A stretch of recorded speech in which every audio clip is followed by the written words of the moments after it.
예수님께서 6월절 엿새 전에 베다니 나사로가 살던 곳에 가셨습니다. 특히나 요한복음 12장부터 21장까지는 예수님께서 죽으시기 일주일 전에 남겨놓으신 이야기를 기록하고 있습니다. 주옥 같은 영적인 비밀들이 공개됩니다. 마지막 유언과 같은 그런 내용들이 성령론을 비롯해서 대제사장의 기도라든지 중요한 내용들이 12장부터 21장까지 기록되어 있습니다. 나사로의 누이 마르다와 마리아가 예수를 위해서 큰 잔치를 열었습니다. 나사로를 살려주신 그 은혜에 감사해서 누이들이 마련한 자리입니다. 수많은 유대 사람들이 예수를 믿게 되고 그를 따르는 자리가 되어서 그 잔치 자리는 매우 성대해졌습니다. 예수께서 거기서 극진한 환대를 받으며 환영을 받았습니다. 잔치가 한창 무르익어 갈 때 마리아가 값비싼 향유옥합을 가지고 와서 그 안에 담긴 향유를 예수의 발에 붓고 머리털로 그 발을 닦아주기까지 했습니다. 그것에 대한 평가가 있습니다. 여기 9절 말씀에 보면 수많은 유대인의 무리가 그저 죽은 나사로가 살아났다 하니 구경 한번 해봅시다. 화기정태에 오듯이 구경 한번 잘했소다. 이런 마음으로 온 사람도 있어요. 그들은 향유옥합을 깨뜨린 사건에 대해서 무관심합니다. 또 반면에 예수님의 제자 가룟 유다는 비난을 했습니다. 왜 이것을 허비하느냐? 300데나리온이나 되는 것을 팔아 가난한 사람들에게 나누어 주고 구제하면 되지 왜 이것을 허비하는가? 근데 성경에는 뭐라고 그래요? 가난한 사람을 생각함이 아니라 그는 도둑이라 돌피를 맡아서 자꾸 훔쳐감이라 라고 말씀합니다. 가룟 유다의 불평을 들은 그 여인의 행동에 대해서 예수님의 평가는 어떠합니까?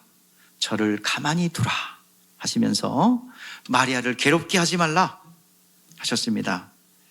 그녀는 주님의 장사할 날을 위해 그렇게 준비하는 것이라 했습니다. 그리고 가난한 자들은 너희들이 직접 구제하라.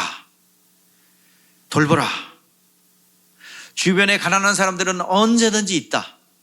아무 때든지 원하는 대로 도울 수 있지만 주님은 그렇지 않다. 나는 너희와 영원히 함께 있고 있지 않다라고 말씀하고 있는 것입니다. 예수님께서 누누이 예루살렘에 올라가면 이 고난을 받고 죽임을 당하고 3일 만에 부활할 것이다 라는 내용들을 많이 들었지만 실감은 아직 하지 못해요. 누가복음 9장에 보면 예수께서 내가 가난에게 잡혀서 죽을 것이다 말씀했어요. 제자들이 그 말씀을 듣고 대답하지 않았습니다. 왜냐하면 두려워했기 때문입니다. 우리 성경 한번 보시죠. 누가복음 9장 44절, 45절에 보면은 우리 한번 읽어보세요. 시작. 이 말을 너희 귀에 담아두라. 인자가 장차 사람들에서도 넘겨지려 하시니 그들이 말씀을 알지 못하니 이를 그들로 깨닫지 못하게 숨김과 되었음이라. 또 그들은 그 말씀을 묻기도 두려워했더라. 그런 소리 하지 마세요. 그런 일 절대로 일어나면 안 됩니다 라는 거지요.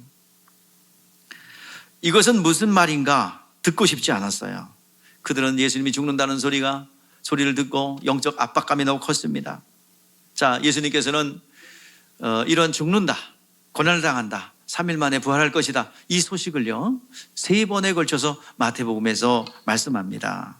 첫 번째는요 베드로가 신앙 고백을 하죠. 저는 그리스도시요 살아계신 하나님의 아들입니다. 가이사라 빌립보에서 그들의 신앙 고백을 들으시고 예수님께서 때가 되었고 그들이 받을 자격이 있구나 그러면서 부활을 얘기했습니다. 우리 한번 읽어볼까요? 시작. 이때로부터 예수 그리스도께서 자기가 예루살렘에 올라가 장로들과 대제사장들과 서기관들에게 많은 고난을 받고 죽임을 당하고 제3일에 살아날 것을 제자들에게 비로소 나타내시니 그랬습니다. 또 이 말은 두 번째로 갈릴리에 있을 때 제자들이 모였을 때 또 한 번 얘기합니다. 그리고 세 번째는 예루살렘에 올라가기 직전에 또 말씀하세요. 또 예루살렘에 올라가기 직전에 내가 예루살렘에 올라가면 잡혀서 고난받고 죽임을 당하고 3일 만에 살아나리라. 십자가의 죽음과 부활을 얘기한 거예요. 자, 이 직전에 일어난 사건이 바로 오늘 본문의 사건입니다. 이 예수님이 죽고 부활한다는 소식을 듣고 마리아가 향유를 예수님의 발에다 붓고 그리고 머리털로 씻은 사건입니다. 자, 이때로부터 주님은 예수 그리스도의 죽으실 일이 시작됐어요. 그리고 주님은 자신이 죽으시면 어떻게 영광을 받을 것인가에 대해서 이때부터 가르치기 시작했습니다. 예수는 수많은 병자를 고치며 절망에 빠진 사람들에게 희망을 주었습니다. 하지만 그의 은혜를 입은 자들의 반응은 각양각색이었어요. 어떤 이는 무관심했습니다. 어떤 이는 감사하는가 하면 어떤 이들은 오히려 핍박자에게 가서 예수 행하신 일들을 고발하기도 했습니다. 우리 하나님께서, 주 예수께서 하나님이신 그분께서 사람을 오셔서 우리에게 보여주시고 나타낸 것이 뭘까요? 그래서 예수님이 행하신 능력들을 뭐라고 그래요? 기적이라고 그러면 안 됩니다. 기적은 우연히 일어나는 일이에요. 이적이라고 하고 표적이라고 합니다. 이적은 당연히 일어나는 일입니다. 진리가 선포되기 때문에 반드시 보정이 일어난다. 또 표적이라는 것은 어떤 지표를 가리킨다는 얘기예요. 예수님이 행하신 일들은 몽땅 다 예수가 하나님 되심과 그리스도 되심을 말씀해 주고 있는 것입니다. 예수님께서 오셔서 많은 이적과 표적을 통해서 나타내고자 하는 것이 무엇일까요? 중풍병자를 4명이 메고 왔습니다. 사람들이 많아서 앞으로 갈 수가 없어요. 그렇기에 포기하지 않고 4명의 친구들은 지붕을 뜯었습니다. 그리고 그 중풍병자를 달아서 내렸어요. 주님께서 그걸 보셨습니다. 그리고 그들의 믿음을 보시고 말씀하셨어요. 그들의 믿음을 보셨다고 그랬습니다. 그리고 선포하셨습니다. 예수께서 그들의 믿음을 보시고 중풍병자에 이르되 작은 자야 내 죄사함을 받았느니라. 많은 사람들이 그 소식을 듣고 그 말을 듣고 야, 사람이 인자로 육체가 있는 사람이 하나님이라고? 히브리 유대인의 사고로는 도저히 이해가 안 돼요. 눈에 보이는 사람이에요. 나사렛에서 났어요. 그리고 거기서 자란 것도 잘 알고 있어요. 그런데 그분이 누구라고? 죄사함을 준다고? 하나님만 할 수 있는 죄사함을 준다고? 신성모독이구만. 이것을 입 밖에 내지 않고 마음속으로 생각하고 있는데 예수님 아셨어요. 그리고 그들에게 묻습니다. 9절 한번 읽어보세요. 시작. 중풍병자에게 이르시되 받느니라 하는 말과 일어나 내 상을 가지고 걸어가라는 말이 어느 것이 쉽겠냐? 자, 어느 게 쉬워요? 눈에 안 보이는 뭐가 쉬워요? 죄사함 받았느니라가 쉽죠? 그런데 죄사함 받았다는 현상인 상을 들고 걸어가라는 것은 눈에 보여야 됩니다. 어느 것이 쉽겠느냐? 그러나 주님께서는 네 상을 들고 걸어가라고 하셨습니다. 그것을 통해서 중풍병자가 죄사함 받아 병에서 고침받는 사건을 통해서 예수가 어떤 분이심을 증거한 겁니까? 자, 인자가 이 땅에서 죄사함의 권세가 있는 줄을 알게 하려 함이라. 한마디로 말해서 하나님 되심을 선포한 것이고 구원자 되심을 선포한 것이라 할 수 있습니다. 죄는 눈에 보이지 않기 때문에 사람들이 눈에 안 보이는 죄사함 받는 것을 굉장히 소홀하게 생각합니다. 그런데 어떤 중병에서 나음을 입었다고 한다면 사람들은 그 간증을 들으면 감동하고 눈물도 흘리면서 나도 저렇게 돼야 되겠다, 그런 결단과 각오를 하고 아주 재미있게 듣습니다. 그리고 은혜롭다고 해요. 근데 나 죄에서 안 받았습니다, 죄에서 자유함을 얻었습니다, 안 보여요. 그런데 엄연한 사실은 어떤 게 중요합니까? 여러분, 죄에서 안 받는 것이 더 큰 이적이고 더 큰 하나님의 은혜입니다. 유대인들의 사고, 그리고 실질적인 질병의 문제는, 죄는 눈에 안 보이는 병이요, 병은 눈에 보이는 죄예요. 죄와 병은 같아요. 유대인의 사고요, 그리고 영적 현실 속에서 반드시 죄가 해결받지 않고는, 죄의 사함 받지 않고는 질병에서 자유함을 얻을 수 없습니다. 사람들은 눈에 보이는 현상인 질병의 치유에 대해서 관심이 있고, 진짜 내 영혼이 자유함을 얻으며 죄에서 사함받은 것은 관심이 없어요. 오늘 눈에 보이는 형벌인 질병은 눈에 보이지 않는 죄의 결과물입니다. 그러므로 우리는 먼저 치워야 될 것이, 뭘 치워야 되겠어요? 병 낫기 이전에 뭐부터 치워야 되겠어요?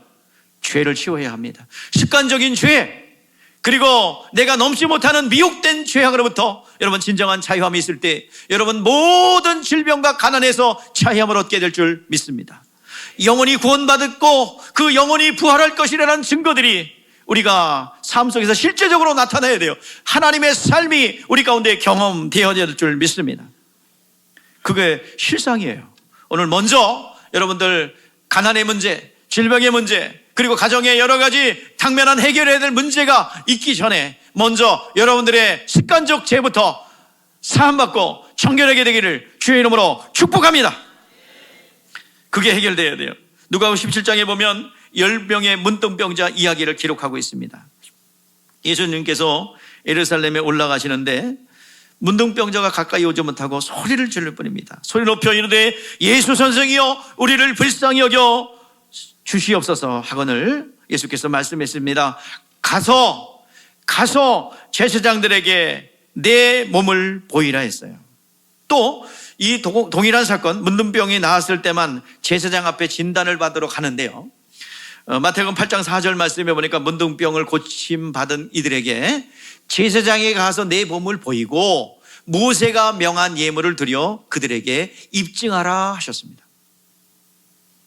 율법이 정한 예물을 가지고 가서 문둥병이 나았다는 진단을 받아야 치유를 확정짓고 자유자가 되어 일상에 복귀할 수가 있습니다. 여러분, 문둥병은 딱 걸리면 신분고하를 막론하고 쫓겨나야 됩니다. 사회에서 도태되어야 됩니다. 구약 성경에 우시야 왕이라는 왕이 있었습니다. 그가 교만해져서 제사장만 드리는 그런 제사를 성전에 들어가서 집례하다가 문둥병 걸려버려요. 그는 일평생 별궁에서 쫓겨나서 지냈습니다. 문둥병에 걸려버리면 그 사람은 가정에서, 사회에서 도태입니다. 걸리면 끝이에요. 그래서 가족이 지나가도 아는 척하면 안 됩니다. 그리고 문둥병 환자가 모여있는 그곳에 일반인들이 다가오면 그는 알려줘야 됩니다. 뭐라고요? 입을 가리고 손을 흔들면서 부정하다, 부정하다, 부정하다 소리 지르지 않으면, 그래서 일반인들이 모르고 부지중에 문둥병 환자와 접촉을 하게 되면 그 일반인은 그 문둥병 환자를 돌로 쳐서 죽여도 저촉받지 않습니다. 인권이라는 거 없고 완전히 사회에서 매장이에요. 그러면 고침받으면 어떻게 되겠어요? 복귀해야 되겠죠. 복귀하려면 먼저 진단을 받아야 돼요. 누구에게? 지금은 의사에 대봤지만 옛날에는 누가? 제사장이 가서 진단을 합니다. 그냥 가는 게 아니에요. 뭘 가지고 갔어요? 모세가 정한 예물을 가지고 갔습니다. 오늘 이 시간 그 10명의 문둥병자가 이제 나았는데요, 10명의 문둥병자가 나음을 입었어요. 가는 도중에 나음을 입었습니다. 그리고 10명은 그냥 계속 제사장한테 갔어요. 그러나 한 명, 사마리아 사람 한 사람만 예수께 돌아와서 살해했고 그리고 하나님께 영광을 돌렸습니다. 돌아와서 하나님을 경배했다고 그랬어요. 그에게 예수님께서 말씀하셨습니다. 아합은 어디 갔느냐? 왜 너만 왔느냐? 이방 사람 한 사람 너만 왔느냐? 그때 그에게 선포하셨습니다. 그에게 이르시되 일어나 가라, 내 믿음이 너를 구원하였느니라. 여러분, 신유, 병 낫는 게 중요한 게 아니죠. 병 나은 것을 통해서 누구를 발견해야 됩니까? 창조주 하나님 되신과 구세주를 발견하는 것입니다. 영혼이 구원받는 거예요. 그것을 주님께서 안타까워한 것입니다. 배은망덕한 놈들 고쳐줬더니 집에 가버렸네. 그게 아니에요. 오늘 주님께서는 왜 하나님 되시고 창조주 되신 하나님이 나를 보여줬는데 그냥 병만 고치고 그냥 끝났느냐? 왜 병만 낫고 끝났느냐? 영혼이 구원받아야지. 안타까워하신 겁니다. 그리고 예수 앞에 온 그에게 구원을 선포하셨습니다. 여러분, 구원은 율법으로 받는 게 아니에요. 제사장에게 몸을 보이고 모세가 정한 예물을 가지고 제사장에게 진단받는 건 율법입니다. 그것으로는 병이 나았어요. 그런데 영혼의 구원은 누구를 받아요? 예수 앞에 나와야 합니다. 예수 공로 힘입어야 합니다. 예수 공로 힘입어 예수님께서 소자야 내 죄사함 받았느니라 그 선포가 있어야 영혼이 구원받은 줄 믿습니다. 구원은 예수께로 와야 돼요. 은혜 받고 죄의 문제 해결된다면 진정한 감사를 아니 드릴 수 없습니다. 예수님께서 오셔서 행하신 일들, 우리 구원을 위해서 행하시고 이루어 놓으신 일이 뭘까요? 우리에게 혜택을 주신 직접적인 혜택이 무엇일까요? 고린도후서 8장 9절에 말씀하고 있습니다.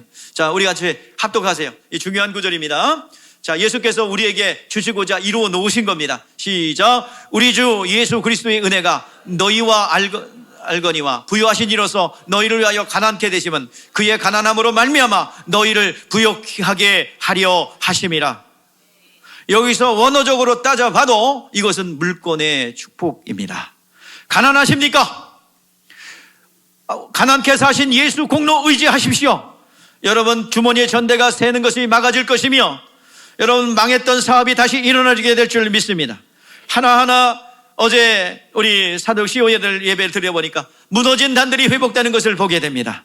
하나님께서 그렇게 이루어 가시고 앞으로도 쭉 이루어 가실 줄 믿습니다. 하나님이 하시는 거예요. 오늘 주장하십시오. 하나님께서 가난케 되셨으므로 우리를 부욕케 했음을 선포하시며 우리의 권리를 주장할 수 있기를 주의 이름으로 축복합니다. 법도 주장해야 돼요. 법도 있다고 해서 혜택 받는 게 아니에요. 내가 찾아서 그 법을 주장해야 됩니다. 그러니까 법률 서비스를 받아야 되는 거죠. 오늘도 우리의 영적인 법칙을 사용하십시다. 우리는 부욕해야 될 권리가 있습니다. 가난을 몰아낼 권리가 있습니다. 여기서 자유함을 얻기를 주의 이름으로 축복합니다. 두 번째 혜택이에요. 베드로전서 2장 24절입니다. 시작. 신이 나무에 달려 그 몸으로 우리의 죄를 담당하셨으니 이는 우리의 죄로 대하여 죽고 의에 대하여 살려 하려 하심이라. 그가 채찍에 맞으심으로 너희는 나음을 얻었나니. 이사야 53장을 인용해서 그가 채찍에 맞으심으로 우리는 나음을 입었으므로 모든 질병의 고통은 소멸될 줄 믿습니다.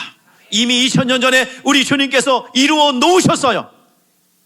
모든 인류의 죄, 생각으로 짓는 죄, 행동으로 옮겼던 자범죄, 우리 주님께서 채찍에 맞으심으로 해결했고 그 결과로 나타난 질병의 문제도 해결해 주셨습니다. 주님은 질병의 문제를 죄가 없기에 질병을 담당할 수 없기에 그것을 채찍에 맞으심으로 그 질병을 담당하셨습니다. 권리를 주장하십시다. 어떤 질병이 있습니까? 어떤 약함이 있습니까? 육체의 약함이 있습니까? 주장하십시오. 그가 채찍에 맞으심으로 우리는 나음을 입었으므로 불법으로 전정한 모든 질병은 내 삶에서 떠나갈지어다. 오늘 이 시간 하나님의 자녀의 권세를 사용할 수 있기를 주의 이름으로 축복합니다. 그뿐만 아닙니다. 우리의 원죄, 우리가 지옥 가는 이유는 아담으로부터 유전되어 내려온 원죄 때문입니다. 우리 주님께서 번제물이 되시고 소제물이 되어주셔서 우리의 모든 지옥 갈 죄를 해결해 주셨습니다. 이것을 위하여 주님께서는 말로만 하신 것이 아니라 십자가에 피 흘려 죽으셨습니다. 누구든지 예수 공로 의지하기만 하면 죄에서 자유함을 얻을 뿐만 아니라 모든 아담의 지옥 갈 죄에서, 그리고 지옥의 현상인 모든 것에서 자유함을 얻게 될 줄 믿습니다. 하나님이 세상을 이처럼 사랑하사 독생자를 주셨으니 저를 믿는 자다 멸망치 않고 영생을 얻게 하려 하심이라. 주님께서 대속함으로 우리에게 모든 것을 부어주셨습니다. 대속이라는 말은요, 부자가 많은 것 중에서 일부를 떼어서 뭘 구제하는 게 이게 아니에요. 대속은요, 대속이라는 단어는 하나님의 입장에서 생각한 단어입니다. 대속은 내 거의 일부가 아니에요. 대속은 남김없이 다 내어주는 것입니다. 대속은 상업적 용어입니다. 노예시장에서 통용되는 이야기였습니다. 대속이라는 이 말은 내 전 자신을 털어서 그 사람을, 종에 빠져있는 그 사람을 사서 조건 없이 자유를 주는 거예요. 이게 대속입니다. 그 종의 입장에서 보면 그 대속으로 말미암아 속량 제사함을 받는 겁니다. 오늘 이 시간 우리는 주님의 대속으로 말미암아 예수께서 목숨을 내어줄 뿐만 아니라 마지막 심장의 피, 창끝으로 허리를 찔리면서 이 갈비뼈 사이를 찔러 넣으면서 마지막 끝에 남은 심장의 피까지 우리를 위해서 다 남김없이 부어주고 가셨습니다. 그 은혜로 우리는 구원을 얻은 거예요. 주의 은혜로 대속하여서 피와 같이 붉은 죄 눈같이 이겠네. 여러분, 그 은혜를 깨달기를 바랍니다. 마지막 피까지 남김없이 내어주신 대속의 은혜를 오늘 여러분 경험할 수 있기를 주의 이름으로 축복합니다. 근데 죽는 데는 여러 가지 방법이 있어요. 죽는 데는 여러 가지 방법이 있는데 왜 십자가에 못 박혀 죽으셨을까요? 십자가형은 죄인 중에 죄인, 그냥 죽어서는 안 될 사람들이 받는 형벌입니다. 그냥 편하게 죽을 수 없는 자, 죄값을 똑똑히 인정하고, 그리고 나의 죄가 얼마나 큰가를 그 몸이 직접 경험하는 거예요. 인간이 경험할 수 있는 고통, 정신, 육체, 그리고 깊은 곳까지 다 고통당하는 형벌이 십자가 형벌입니다. 제가 알고 있는 동양의 형벌 중에서 가장 잔인한 송나라 시대부터 전해 내려온 형벌이 있어요. 살점을 3,000점을 띄는 거예요. 근데 뭐는 안 건드려야 돼요? 신경은 안 건드려야 돼요. 잘못하다가 신경 딱 건드리면 그 부분이 죽어요. 그러면 고통을 못 녹여요. 그래서 사람의 생명이 끊어지지 않고 신경 조직을 빼고 발라내는 3,000점을 도려내요. 그 기술이죠. 대단한 기술이죠. 그 집행관은 만약에 뭘 건드려서 잘못해서 그 사람 죽으면 그 사람이 처벌받아요. 그러니까 심혈을 기울여서 하여튼 최대한으로 고통을 당하게 하는 것이 살을 3,000점을 떼내는 겁니다. 그게 중국에 있던 형벌 방법이에요. 우리나라에서는 뭐예요? 능지처참? 황소 4마리가 팔, 다리를 매가지고 그냥 신나게 때리면 쫙, 이게 능지처참이죠. 대역죄인에게 처했던 형벌입니다.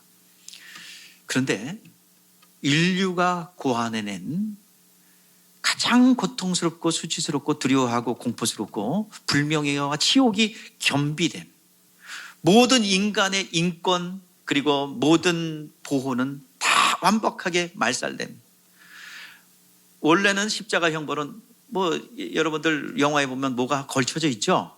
근데 그것도 없는 거야. 딱 몽땅 베겨놓는 거예요. 여러분들 그 옷이 벗겨지면 어떻게 사람들 가리죠? 모든 것이 부끄러우니까 가리잖아요. 근데요, 그것이 다 배제되어 있어요. 홀딱 벗겨서 사람들이 본 앞에서 걸어놓고, 그리고 그 통증과 갈증과 그리고 깨었다 기절했다 그 반복하면서 그 죽음의 공포를 다 당합니다. 육신적인 고통뿐만 아니라 그리고 정신적 고통, 불명예, 치욕, 두려움, 이 모든 것들이, 그리고 또 후손들도 기억을 안 하려고 그래요. 이완영의 후손들이 선조를 좀 부끄러워하는 것처럼 동일하게 십자가의 처벌 형벌을 받았다고 한다면 가족들도 그리고 후손들도 아예 얘기를 안 하는 겁니다. 부끄러운 조상이에요. 그 정도로 모든 세대의 모든 그리고 시대의 사람들에게 치욕과 불명예와 그리고 개인적인 육체적 고통이 동반되는 것이 십자가의 형벌입니다. 이 이상 고통은 없어요. 자, 이 이상의 고통은 없는 것은 바로 지옥의 고통이죠. 인류가 방해해야 될 고통 중에서 가장 센 것은 지옥의 고통입니다. 이것을 우리 주님께서 몸소 두 번째 아담으로 오셔서 아담의 원죄를 짊어지시고 지옥 형벌을 대신 당한 것이 십자가의 형벌이오시다. 오늘 이 형벌을 누가 받으셨어요? 예수님께서 나를 대신해서 대속해 주셨습니다. 남김없이 마지막 피까지 쏟아 부으셨어요. 이 이상은 없기 때문에 주님께서 십자가 형벌을 택하셨습니다. 하나님의 법이에요. 하나님이 정하신 법이에요. 이 정도 돼야 인류가 당할 지옥 형벌 감당할 수 있구나. 우리 주님께서 십자가에 피 흘려 죽으심으로 우리의 죄를 대속하여 주셨다는 사실을 다시 한번 여러분 깨닫기를 바랍니다. 다른 길이 없어요. 그러면 우리가 구원받으려고 한다면 착한 일 많이 하고 교회 봉사 많이 하고 또 여러 가지 구제 사람들에게 막 좋은 일 많이 하고 이래서 구원받습니까? 오직 한 길이에요. 우리 주님께서 대신 갚아주신 것 믿음으로 받아들이는 것입니다. 그러면 속량 제사함을 받습니다. 얼마나 이 십자가의 고통이 하나님과의 단절이 고통스러운지 겟세마네 동산에서 우리 주님께서 이 잔을 내게서 지나가게 하옵소서. 그러나 나의 원대로 마옵시고 아버지의 뜻대로 되기를 원합니다. 그러나 이 길밖에는 인간들이 구원받을 수 없기에, 그 방법 외에는 없기에 주님께서 십자가의 형벌을 선택한 것이고 그 길을 걸어가신 것입니다. 예수님께서 오셔서 하신 일은 뭐예요? 요한 1서 3장 8절 마귀의 일을 멸하러 우리 주님께서 오셨어요. 마귀의 일이 무엇입니까? 죄짓게 하고 그 죄진 사람들을 어디로 끌고 가요? 지옥으로 끌고 가는 거예요. 우리 주님께서 대신 값을 지불하심으로 마귀의 일은 지옥 형벌 끌고 가고 파괴하고 죽이고 멸망시키는 우리의 삶 가운데 우리를 이간하고 참소하고 공격하고 그리고 결국에는 지옥으로 끌고 가는 그 일을 막기 위해서 우리 주님 오셨습니다. 우리 주님께서 오셔서 대속의 은혜를 베풀어 주심으로 모든 마귀의 일을 멸하셨습니다. 오늘 시간 그 은혜가 우리 가운데 있습니다. 인간에게 구원의 길을 선물로 주시기 위하여 유일하게 하나님이 정하시고 걸어가신 길은 뭐예요? 하나님이 대신 죽어주는 거예요. 그 외에는 없어요. 하나님의 말씀을 거역한 인류가 구원받을 수 있는 길은 창조주 하나님이 사람이 되어 내려오셔서 죽어줘야 갚아집니다. 이것을 뭐라고 그러는 거예요? 대속이라고 그러는 거예요. 남김없이 남은 피까지 몽땅 다 하나님의 권리까지 포기하고 우리를 위하여 죽어주신 겁니다. 이것이 대속의 의미입니다. 오늘 본문으로 돌아올게요. 깔아놨으니까 이제 모아야지요. 본문에 보면 그 향유값을 깨뜨려 드린 가격이 얼마래요? 300데나리온이라 합니다. 마리아가 예수님에 대한 감사를 표현한 것인데, 단순하게 죽은 오라비 살려줘서 감사해요, 그 표현이 달까요? 성경을 초등학생식으로 보면 그것밖에 안 보여요. 그러나 그 이상을 얘기하고 있단 말입니다. 여러분, 배단이라는 뜻이 무슨 뜻이에요? 배단이 괴로운 자의 집이란 뜻입니다. 한마디로 말해서 상처받고 고통당하고 외롭고 그런 사람들이 모여 사는 거예요. 어찌 보면 우리나라의 소록도, 또 의왕에 있었던 성 나자로 마을, 또 그 옛날 결핵 환자들을 모아서 집담 수용했던 강서구에 있었던 결핵 환자들의 집, 그리고 그것에 모아놓고 사람들은 그곳에 얼씬도 하지 않습니다. 이 베다니 나사로의 집은요, 그 마태복음 26장 6절에 나사로 집을 베다니 문둥이의 집이라고 표현합니다. 그러니까 나사로가 앓았던 병은 무슨 병? 문둥병입니다. 얼마나 가난하고 열악한지 모릅니다. 문둥병에 걸린 사람이 병에 나으면 모세의 명한 예물을 드리라고 했어요. 문둥병이 나을 경우 제사장들에게 갔습니다. 그리고 제사장들은 환초를 보이고 제사장들이 진찰하여 판단하면 그리고 그 예물을 드리면 하나님께서 받으시고 나았다고 우리 공포를 합니다. 근데 그 드리는 예물이 뭔데요? 드리는 예물은요, 정말 많습니다. 정말 비싼 것들이에요.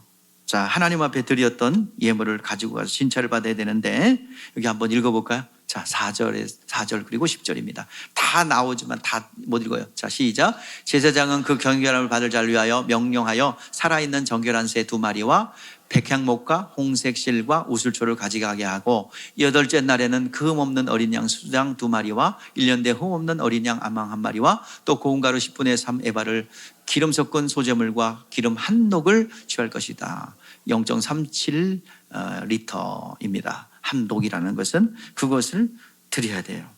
그런데 거기에 힘이 못 미치는 사람은 소재 그 양 1마리와 수양 1마리와 소재를 가지고 갔고요. 그리고 그것도 힘이 못 미치는 사람은 소재만 그냥 드리도록 했습니다. 가난한 사람들을 위해서 이제 그렇게 배려한 것이죠. 자, 그러면 이 나사로 집에 이렇게 가난하고 좀 가진 것이 없는데 그가 드린 것이 얼마짜리래요? 마리아가. 예? 300데나리온. 그 계산해 봅시다. 자, 오병이어의 이적에서 유추해 볼 수 있는데요. 자, 그 예수님의 말씀을 듣기 위해서 모인 사람이 몇 명이래요? 자, 5천 명인데 몇 명만 5천 명이야? 누구만?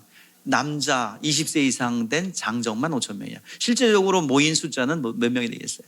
자, 어린아이 여자까지 합치면 상당한 숫자가 되겠죠. 자, 그 인원을 그러니까 우리는 5천 명만 계산하자고요. 자, 그 사람이 먹으려니까 빌립한테 예수님 물어봐요. 얼마나 들겠니? 그랬더니 빌립이 계산이 빨라갖고 200데나리온의 음식을 사도 모자라겠습니다 그러죠. 200데나리온. 자, 200데나리온이면 자, 얼마인가요? 자, 5천 명이 먹는 비용이죠. 그러면 오늘날 식사 한 끼 값이 얼마예요? 김밥 말고 식당 가서 먹으면 얼마야? 10,000원에 이제 8,000원 계산해. 10,000원 너무 센 거 먹으니까 욕먹어. 그러니까 얼마짜리 먹어야 돼? 8,000원짜리. 그럼 8,000원 계산합시다. 자, 그러니까 그 5, 8이 40. 근데 얼마야? 200데나리온이 아니라 300데나리온. 300데나리온이면 한 8,000명이 먹어야 될 돈이에요. 오늘 계산하냐고 빠졌어요. 구구단을 잘못하고 왔더니 여기서는 구구단을 잘한 분이 일부에 비해서 있어가지고 6,400만 원이래요. 그래서 300데나리온이 환산했더니 6,400만 원이에요. 10,000원짜리 먹으면 더 비싸고요. 8,000만 원이고요. 근데 8,000원짜리 먹었다고 계산하면 6,400만 원. 자, 6,400만 원의 가치가 있는 걸 쏟아부었어. 낭비예요, 아니에요? 가론 유다가 길길이 뛸만 해요, 안 뛸만 해요? 왜? 아니, 내가 입마이 포켓 해야 되는데, 아이고, 그걸 쏟아붓다니, 아이고, 그러니까 이 가난한 사람에게 나눠줘야지. 그걸 왜 허비하느냐? 하는 겁니다. 이 감사의 생활을 왜 기록하고 있을까요? 분명한 사실입니다. 우리 하나님께서는요, 우리는 은혜 가운데, 거저 주시는 은혜 가운데 우리는 사역하고 있고 살고 있어요. 여러분, 병고침도 은혜로 받아요. 그러나 감사의 생활은 어떻게 하래요? 모세가 정한 율법대로 하래요. 그렇게 순종하세요. 그것이 하나님 성경에서 이야기하는 것입니다. 감사는 뭐대로? 모세가 정한 대로 하라. 자, 유다가 이 가난한 자에게 주었으면 좋을 뻔했다고 한 것은 그 여자를 책망했어요. 낭비했다는 거예요. 낭비했다고 하는 것은 어떤 계산을 하는 것이냐? 인간의 경제 논리예요. 그러면 경제 논리로 계산하면 가론 유다 맞죠? 아니 6,400만 원을 한꺼번에 여러분 보이스피싱 당했다고 생각해 보세요. 아까워요, 안 아까워요? 살기 싫죠. 당해보지 않은 사람은 몰라. 난 안 당해봐서 당할 뻔했는데 안 당해봤어요. 근데 당하신 분들 살기 싫죠. 그것만 생각하면 언뜻 억울하고 속상하고 내 이렇게 기회가 없을까 억울하고 또 그 넘어서 그 보이스피싱뿐만 아니라 옛날에 뭐 다단계 가가지고 친구가 뭐 해가지고 끌려가가지고 몽탕 또 털어 넣으신 분들이 있어요. 자, 생각만 하면 치가 떨리고 또 이가 갈리고 억울하고 원망스럽고 그러죠. 그리고 생각하고 싶지 않잖아요. 자, 그런 논리로 보면 예수님의 발에다가 향유 6,400만 원짜리 이 향유를 쏟아부은 것 낭비일 수밖에 없어요. 예수님도 그 사람 중에 모여있는 잔치상에 모여있는 사람 중에 하나로 보면 그렇게 생각할 수 있어요. 그러나 예수님은 누구세요? 예수님은 누구세요? 창조주 하나님이 사람이 되어 오신 분이십니다. 경제의 논리로 따질 수 없는 거예요. 교회 생활에서 교회 내에서도 마찬가지예요. 은혜가 떨어지고 은혜가 잃어버린 사람은 경제적 논리로 따지고 나한테 와서 경우 따져요. 절대로 교회는 경제적 논리와 합리성만 가지고 합리성이 적용될 때가 있어요. 그러나 대부분은 하나님의 초월적 역사가 있는 곳이 교회입니다. 그렇게 목사가 인정하고 성도님이 따를 때 초월적 역사가 교회가 일어나야 됩니다. 도저히 인간의 힘으로 할 수 없는 일들이 교회에서 일어나는 거예요. 교회는 여러분들 하나님이 세우신 교회입니다. 운영도 이끄는 것도 하나님이 하십니다. 누구에게 위임하여? 담임 목사님에게 위임하여 하나님이 운행하십니다. 그러면 내 말이 옳다고 경제적 논리로 따지고 들어간다면 그 교회는 상식적인 이야기, 상식적인 일만 일어납니다. 그러나 교회는 하나님이 역사하는 초대교회 같은 역사가 일어나야 합니다. 병자가 낫고 눈먼 자가 보게 되고 그리고 죽은 자가 살아나는 놀라운 역사가 일어나는 것이 진정한 교회인 줄 믿습니다. 가룟 유다가 자기가 예수님을 위해서 한마디 했는데 당황스러웠어요. 가룟 유다 많이 당황했어요. 왜? 자기 편인 줄 알고 자기와 생각이 같을 줄 알았어요, 예수님이. 그래서 네가 참 잘했구나. 너는 정말 절약하는 자로다. 야, 너가 정말 잘했다. 저 여자가 왜 미쳤나? 왜 그 6,400만 원짜리 이 향유를 갖다 내 발 아래 붓는 거야? 가룟 유다, 너 밖에 없다. 이렇게 얘기할 줄 알았는데 뭐라고 그랬어요? 그 여자를 칭찬했어요.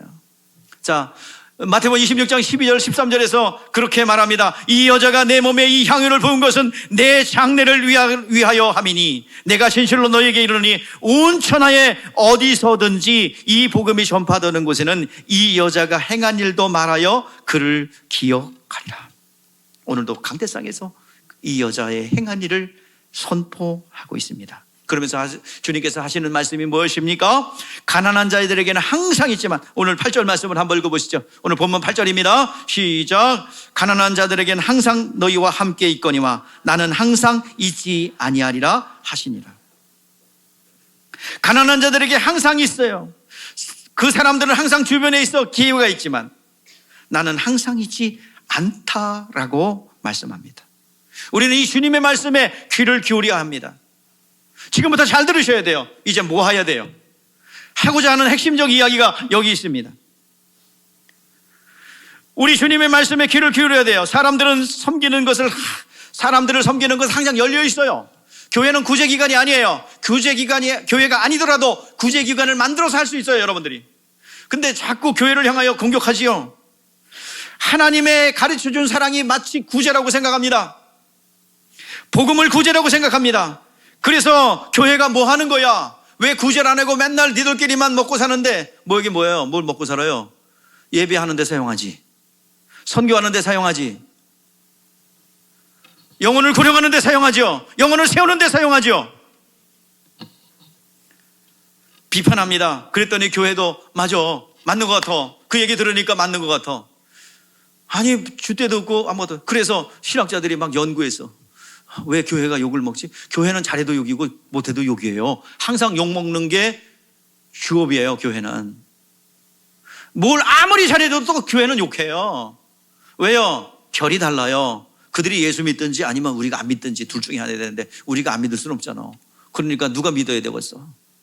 예? 비판하는 사람들이 믿어야 되겠죠? 그러면 그냥 믿으려면 믿어, 안 믿어? 가서 전도를 해야지. 십자가의 복음을 전할 때 가슴이 뜨겁지 아니하냐? 그 복음을 전해야죠.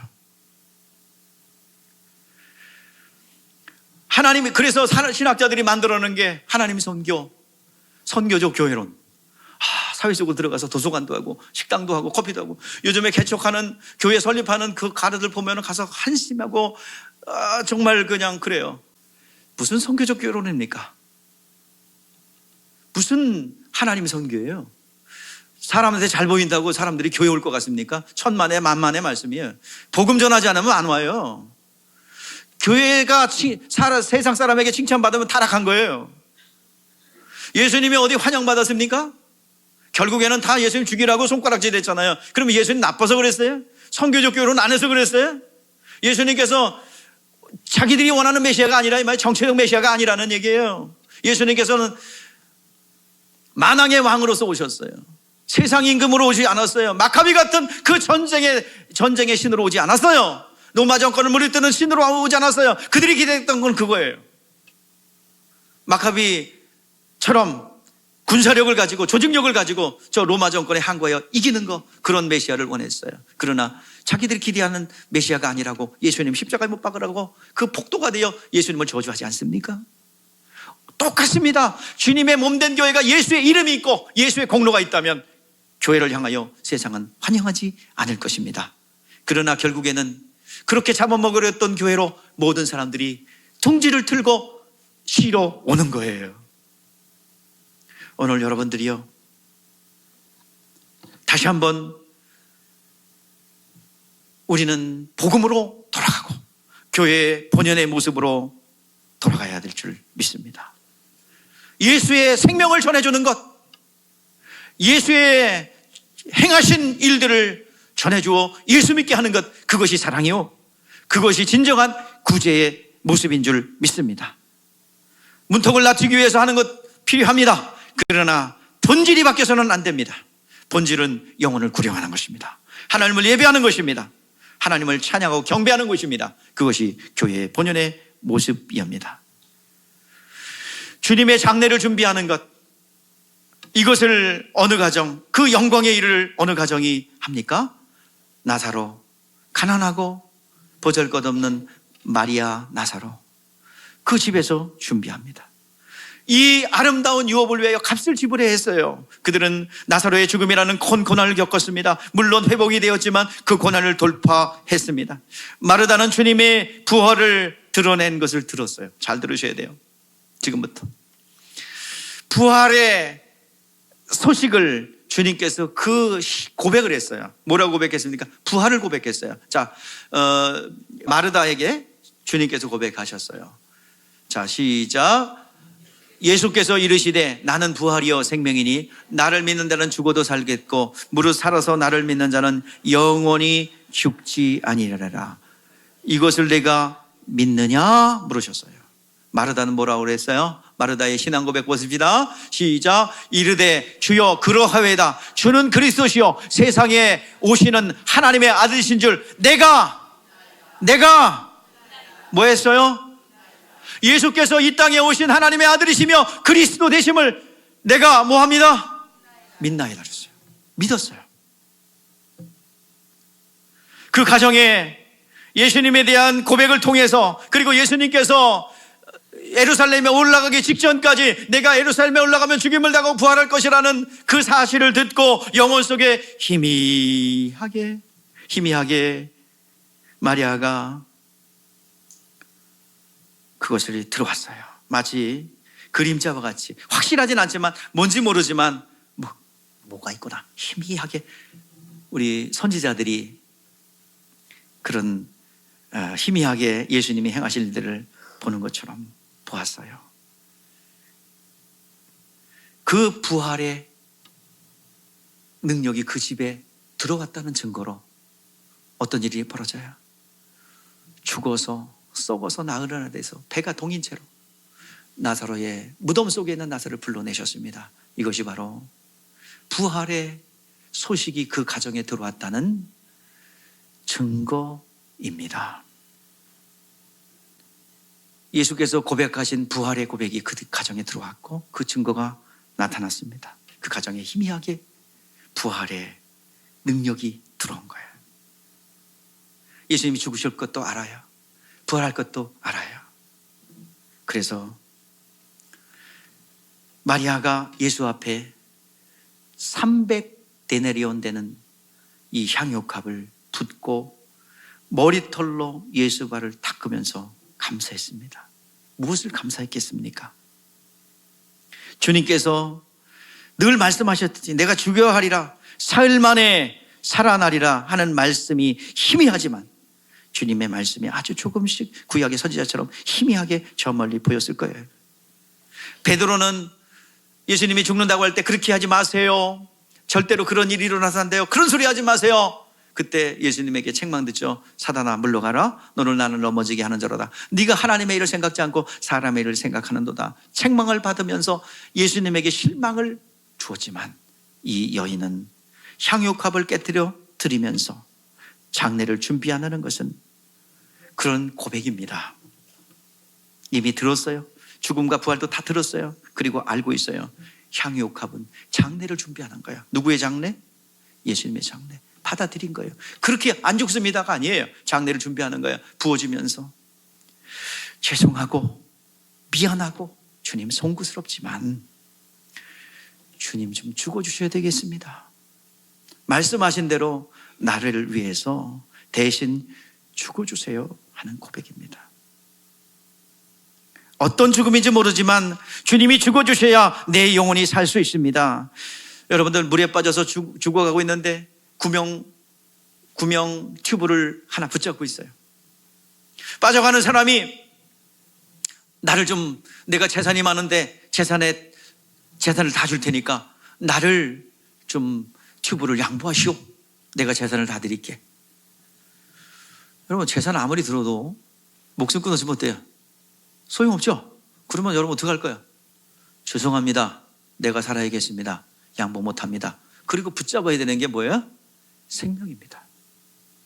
오늘 우리 인류는 절박합니다. 지옥 형벌의 그 처참한 현실을 아는 자만이 예수 앞에 나올 수 있고 그 절박함을 아는 사람만이 이런 고백을 할 수가 있는 것이죠. 인간은 길이 없어요. 영원한 멸망, 창혹한 고통이 얼마나 큰지, 두려움이 얼마나 큰지 두려움을 아는 자만이 주님 앞에 겸손하게 무릎 꿇을 수 있는 거예요. 절박한 상황을 모르기 때문에 예수를 믿지 않겠다고 하고 거부하는 겁니다. 주 예수께서 말씀하셨어요. 나의 때는 항상 있지 않다. 주님의 죽음에 대해서 그대로 받아들이고 감사하고 하는 마리의 헌신을 받으셨어요. 온 천하에 복음이 전파되는 곳마다 그 여자의 행하신 일들을 기념하리라고 말씀하셨습니다. 장사를 위해 준비하리라. 내 죽음을 인정하고 환영하고 기다리는 자가 있구나. 기꺼이 단 한 사람이라도 나의 죽음을 알고 이해하고 기다리는 자가 있다면 내가 기꺼이 그 길을 가리라. 주님의 선포입니다. 주님은 지금도 우리에게 말씀하고 있습니다. 가난한 사람은 항상 너희 안에 있지만 주님의 때가 항상 있지 않다. 파종의 시기가 정확하고 수확의 시기가 정확해야 파종을 하듯이 오늘 주님께서 내 때는 항상 있지 않다라고 말씀하십니다. 오늘 우리에게 말씀하시는 거예요.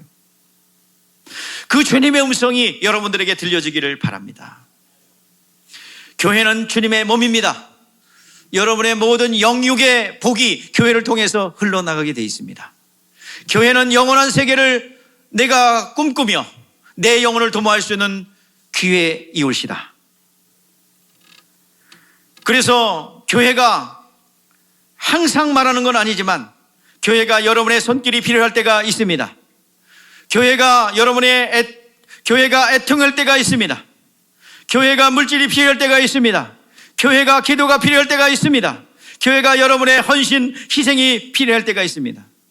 교회가 여러분의 봉사가 필요할 때가 있습니다. 여러분의 중보 기도가 필요할 때가 있습니다. 교회는 항상 부족하여 남지 않습니다. 주님을 사랑하고 주님에 대한 인색한 마음이 없다면 주님께서 요구하는 것을 보고 들릴 거예요.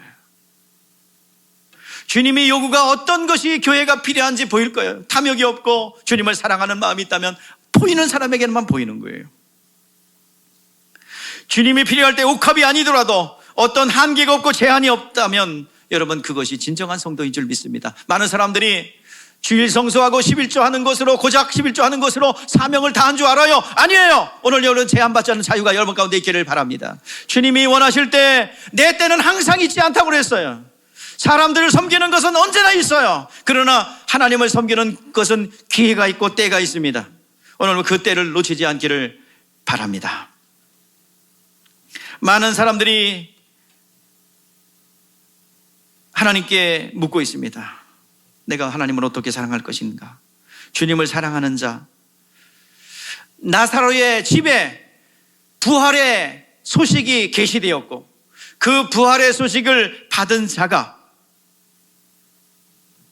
이제 주님이 이루어 놓으시고 내가 그대로 받겠습니다. 이제야 주님께서 베풀어 주신 은혜가 내 가정에 그대로 임하기를 원합니다. 마치 다윗이 네 왕조가 영원할 것이라 나단의 선지자의 고백을 했을 때 주여 우리 가정에 그러한 일들이 그대로 이루어지길 원합니다. 받아들인 것처럼 오늘 시간 예수님께서 그 가정에 부활의 소식을 선포한 것을 그대로 받아들일 때 여러분 제한받지 않는 자유가 여러분 가운데 있을 줄 믿습니다. 믿음의 자유, 가난에서의 자유, 인색함에서 자유, 믿음의 부족함에서 자유, 두려움에서 자유, 질병에서 자유를 누려 진정한 주님이 원하실 때 여러분 향유옥합 같은 것을 깨뜨릴 수 있는 여러분 되시기를 주의 이름으로 축복합니다. 그 음성 들을 수 있기를 바랍니다. 먼저 선행되어야 될 것이 무엇입니까?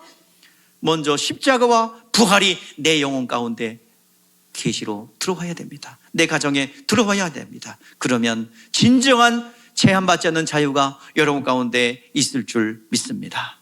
그 은혜가 여러분 가운데 넘치기를 주의 이름으로 축복합니다. 기도하겠습니다.